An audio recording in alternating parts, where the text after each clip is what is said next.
On the night of the 14th of December 1940, a formation of Heinkel bombers crossed the Bristol Channel and released their loads over what their crews were certain was the heart of an English city. Fires bloomed beneath them, spreading in the ragged, uneven pattern that incendiaries always produced on real streets. Navigators logged the coordinates. Photographic sections back in France would later mark the raid a success. And yet, when reconnaissance aircraft returned days afterwards to assess the damage, they found something that should not have been possible. There was no rubble, there were no collapsed terraces, no gutted factories, no crater fields cut through housing estates. There was only scorched grass, a few blackened timber frames, and empty fields still smouldering on the edge of open countryside. The city the crews believed they had punished had not been touched at all. For months, Luftwaffe intelligence treated these anomalies as the ordinary noise of war. Bombs fall wide, crews misjudge wind drift. Night navigation over a blacked-out coastline was notoriously unreliable, and errors of a mile or two were unremarkable. What nobody on the German side initially grasped was that the fires they were aiming at had been lit deliberately, by British hands, in the dark, specifically so that bombers would mistake empty land for a burning city. Britain was not simply absorbing the Blitz. In selected locations up and down the country, it was staging it, luring the very weapon meant to break it into striking nothing at all. This is the story of that deception. How a nation, under nightly bombardment, built an entire shadow landscape of fire and false light to save its factories, its ports, and its people, and how long it took the enemy dropping the bombs to realize they had been fighting ghosts. The origins of the scheme did not begin with fire. They began with light, and with a single, rather unglamorous engineer named John Fisher Turner. Turner was a colonel with the Royal Engineers who had spent the interwar years working on airfield construction for the Air Ministry. When the Air Ministry recognized, even before the Blitz began, that German bombers navigating at night would be drawn to any visible source of illumination, Turner was given the task of building decoys, dummy airfields lit up to resemble the real ones nearby, designed to pull bombs onto empty grass rather than hangars, fuel stores, and aircrew. These early decoys, known within the Air Ministry as K sites by day and Q sites by night, worked with a simplicity that surprised even their designers. A scatter of dim, carefully positioned lamps, arranged to mimic the glow of a poorly blacked-out runway, was often enough to convince a tired bomb aimer at 8,000 feet that he had found his target. It was a small deception, aimed at a small problem. What transformed it into something far larger was Coventry. On the night of the 14th of November 1940, several hundred German bombers attacked Coventry in a raid that would become one of the defining atrocities of the campaign against Britain. Guided by radio navigation beams and unusually favorable weather, the Luftwaffe inflicted damage on a scale the city's defenses could not have anticipated, destroying much of its historic center and killing hundreds of civilians in a single night. The raid exposed a truth that had been uncomfortably clear to planners for weeks.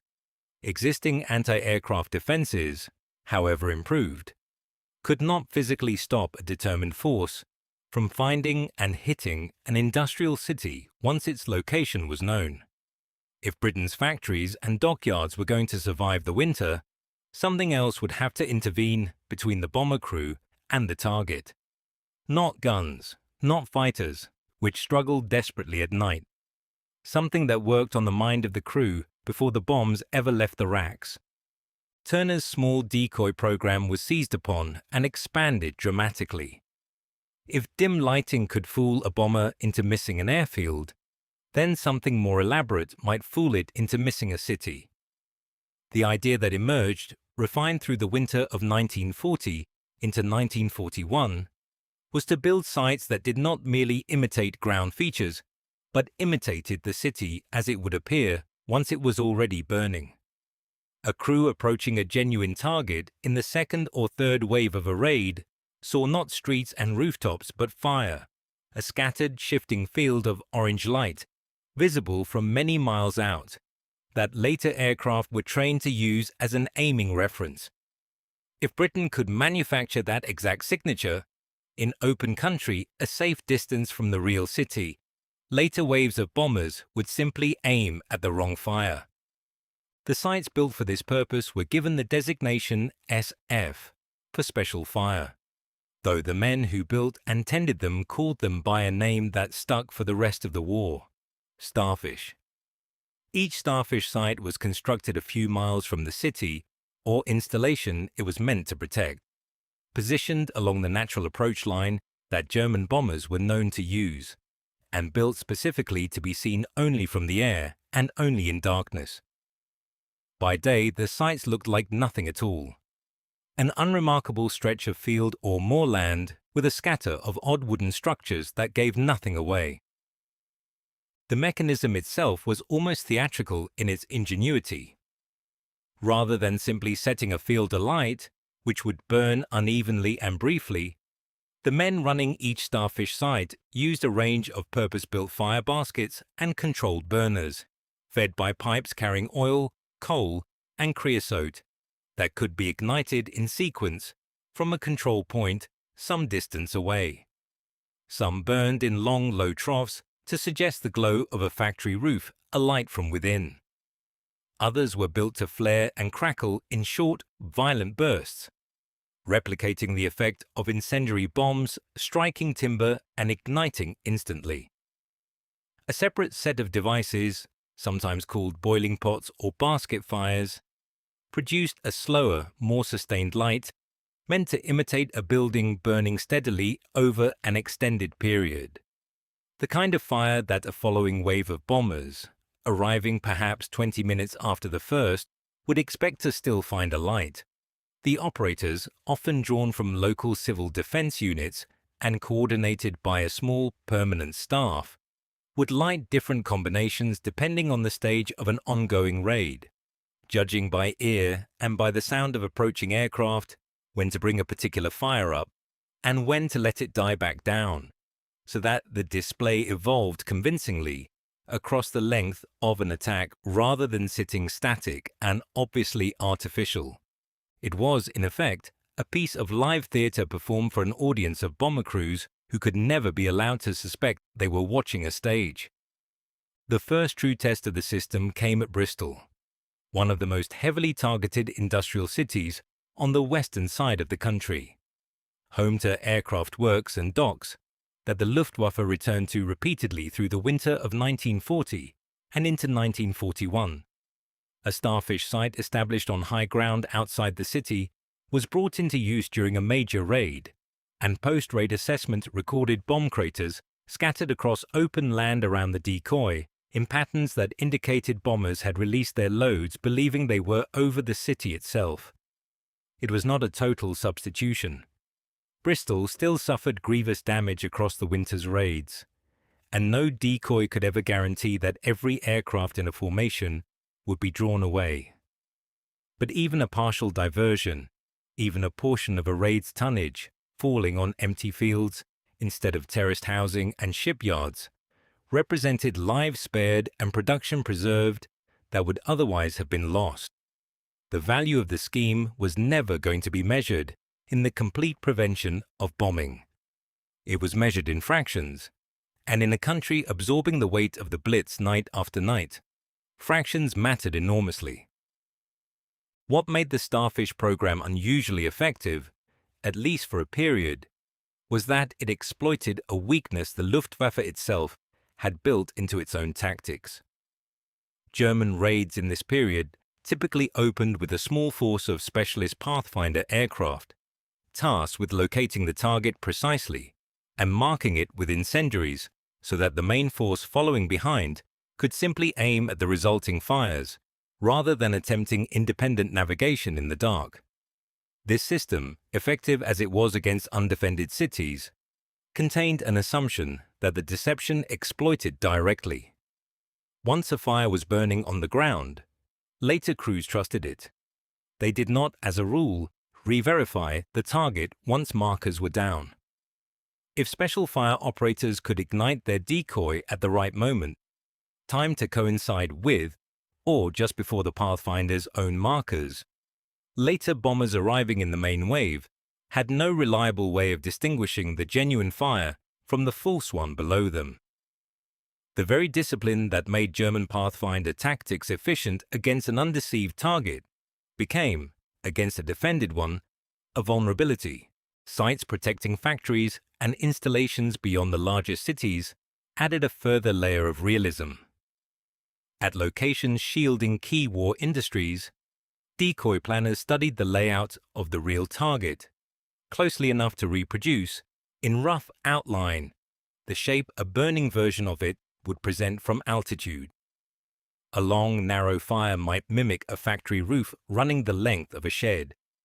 A cluster of smaller separated fires might mimic a rail yard or a dispersed industrial estate rather than a single continuous building.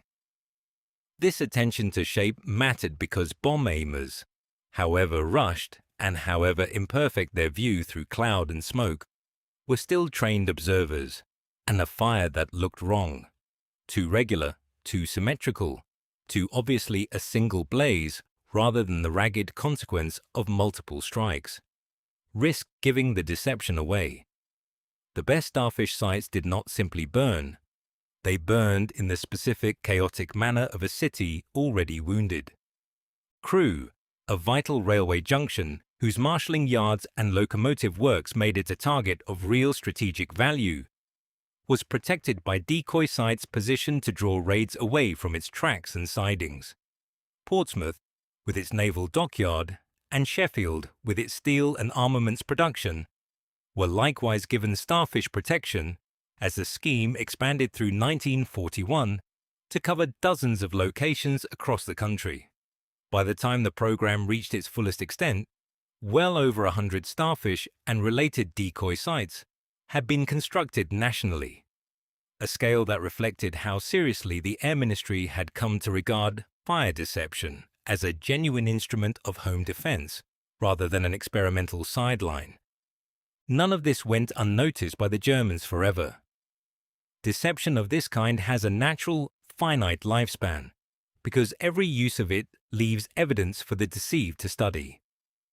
Luftwaffe intelligence officers reviewing photographic reconnaissance and after-action reports through 1941 began noticing the same pattern that had first appeared outside Bristol.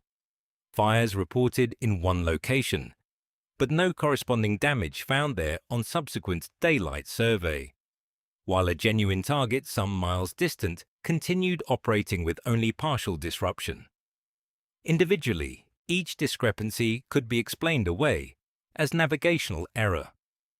Collectively, across dozens of raids and dozens of sites, the pattern became harder to dismiss. By the later stages of the Blitz, and increasingly as German night bombing tactics evolved to rely more heavily on radio beam-guided navigation that reduced dependence on visual fire references, some crews grew warier of aiming purely at ground fires without cross-checking their position by other means. The deception did not stop working entirely, but its returns diminished as the enemy adapted in the perpetual and unglamorous arms race that defines every act of camouflage and countermeasure in war. A deception succeeds precisely until the moment its pattern is understood, and then it must evolve or fade. What is striking in retrospect is how quietly this entire apparatus operated. There was no dramatic single battle, no named turning point that historians can point to and say, here, on this night, the starfish sites changed the war. Its effect was cumulative and statistical rather than decisive in any single engagement. A steady skimming of tonnage away from real targets night after night, across an entire winter and into the following year. Assessments compiled after the war, drawing on captured records and comparisons between intended and actual bombing results, credited the decoy scheme with drawing a meaningful share of bomb tonnage away from genuine British targets during the period of its greatest effectiveness, sparing factories, docks, and residential areas from raids that would otherwise have fallen directly upon them. The precise scale of that saving is difficult to state with total confidence, since it depends on reconstructing what a raid would have done had it not been diverted. But even conservative historical assessments treat the program as one of the more successful passive defense measures Britain fielded during the Blitz. There is a particular kind of courage folded into this story that rarely receives its due, because it does not resemble the courage more commonly associated with the Blitz. The men who operated starfish sites were not manning anti-aircraft guns or flying night fighter sorties. They were, in the most literal sense, standing in open fields at night, deliberately drawing enemy bombers toward their own position, lighting fires whose entire purpose was to make German aircrew believe there was something there worth destroying. It was a role built on the calculated acceptance of risk in exchange for the greater safety of the city, just over the horizon, performed by ordinary civil defense personnel whose contribution to the survival of Britain's industrial base has left far less trace in public memory than the fighter pilots and the anti-aircraft crews whose exploits were more visibly heroic and more easily told. The wider consequence of the Starfish program extended well beyond the tonnage it diverted during the Blitz itself. It established, within British military and scientific circles, a template for the use of controlled deception as a legitimate and repeatable tool of defense, one that would be drawn upon again as Allied planners built the far larger deception operations of the middle and later war years. Operations designed to mislead German intelligence about invasion locations, troop concentrations, and strategic intentions. The essential logic pioneered in fields outside Bristol and Crewe, that an enemy's own trust in what he believes he is seeing can be turned against him more effectively than any gun, became a foundational principle of a much larger and more consequential deception effort that would eventually help shape the outcome of the invasion of Europe. There is also a quieter, more human irony sitting at the center of the story, one worth returning to at the end.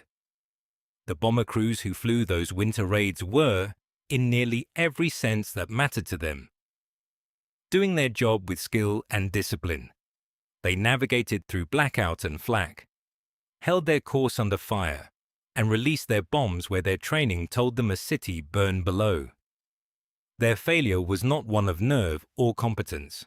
It was that the ground itself had been made to lie to them, deliberately, by people who understood exactly how a frightened, exhausted aircrew would read a fire in the dark and build something to exploit that understanding with total precision. War is often decided less by which side has greater strength than by which side better understands how the other side thinks. And for a critical stretch of the Blitz, it was the tired, half-lit fields of rural England, rather than the cities they were built to protect, that carried the weight of that understanding. The crews who flew home from Bristol on the 14th of December 1940 filed their reports believing they had struck the target squarely. Somewhere south of the city, in a field that by morning held nothing but ash and the black skeletons of a few wooden fire baskets, the real defense of Bristol had already done its work, quietly, invisibly, and without a single shot fired. It is a small, unglamorous kind of victory, the sort that leaves no monument and rarely makes it into the popular memory of the war. But for the families sleeping in the terraces, those bombs never reached. It was as real a form of survival as any fought for with searchlights and guns, and it deserves to be remembered as such.